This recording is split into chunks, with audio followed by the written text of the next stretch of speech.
ምዕራፍ 22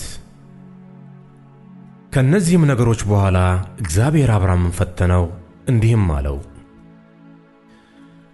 አብርሃም ሆይ። አብርሃምም እነሆ አለሁ አለ። የምትወደውን አንድ ልጅህን ይስሐቅን ይዘህ ወደ ሞሪያ ምድር ሂድ። እኔም በምነግርህ በአንድ ተራራ ላይ በዚያ መሥዋዕት አድርገህ ሰዋው አለ። አብርሃምም በማለዳ ተነስቶ አህያውን ጫነ፣ ሁለቱንም ሎሌዎቹንና ልጁን ይስሐቅን ከእርሱ ጋር ወሰደ። እንጨትንም ለመሥዋዕት ሰነጠቀ። ተነስቶም እግዚአብሔር ወዳለው ቦታ ሄደ። በሦስተኛውም ቀን አብርሃምም ዓይኑን አነሣና ቦታውን ከሩቅ አየ። አብርሃምም ሎሌዎቹን አላቸው፣ አህያውን ይዛችሁ ከዚህ ቆዩ፣ እኔና ልጄ ወደዚያ ሄደን እንሰግዳለን፣ ወደ እናንተም እንመለሳለን። አብርሃምም የመሥዋዕቱን እንጨት አንስቶ ለልጁ ለይስሐቅ አሸከመው። እርሱም እሳቱንና ቢላውን በእጁ ያዘ። ሁለቱም አብረው ሄዱ። ይስሐቅም አባቱን አብርሃምን ተናገረው። አባቴ ሆይ አለ። እርሱም እነሆኝ ልጄ አለው። እሳቱንና እንጨቱ ይኸው አለ። የመሥዋዕቱ በግ ግን ወዴት ነው አለ።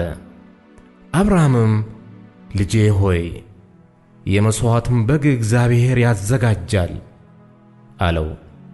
ሁለቱም አብረው ሄዱ። እግዚአብሔርም ወዳለው ቦታ ደረሱ። አብርሃምም በዚያ መሠዊያውን ሠራ፣ እንጨትንም ረበረበ፣ ልጁንም ይስሐቅንም አስሮ በመሠዊያው በእንጨቱ ላይ አጋደመው።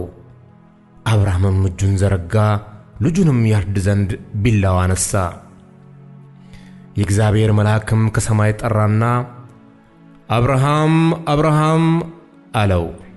እርሱም እነሆኝ አለ።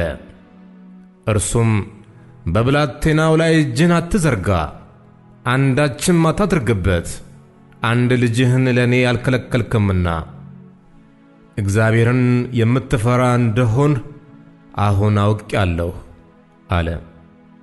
አብርሃምም ዓይኑን አነሣ፣ በኋላውም እነሆ አንድ በግ በዱር ውስጥ ቀንዶቹ በዕፀ ሳቤቅ ተይዞ አየ።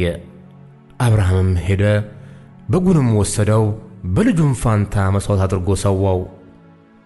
አብርሃምም ያን ቦታ ያህዌ ይርኤ ብሎ ጠራው።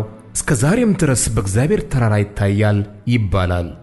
የእግዚአብሔርም መልአክም አብርሃምን ከሰማይ ሁለተኛ ጊዜ ጠራው፣ እንዲህም አለው፣ እግዚአብሔር በራሴ ማልኩ ይላል፣ ይህንን ነገር አድርገሃልና አንድ ልጅህንም አልከለከልክምና በእውነት በረከትን እባርክሃለሁ፣ ዘርህንም እንደ ሰማይ ከዋክብትና በባሕር ዳር እንዳለ አሸዋ አበዛዋለሁ።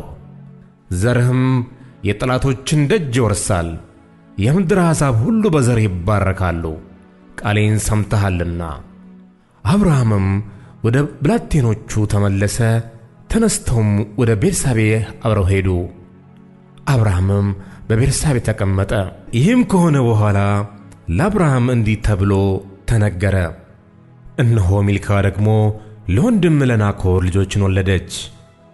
እነርሱም በኵሩ ዑፅ፣ ወንድሙ ቡዝ፣ የአራም አባት ቀሙኤል፣ ኮዛት፣ ሃዞ፣ ፊልዳስ፣ የድላፍ፣ ባቱኤል ናቸው።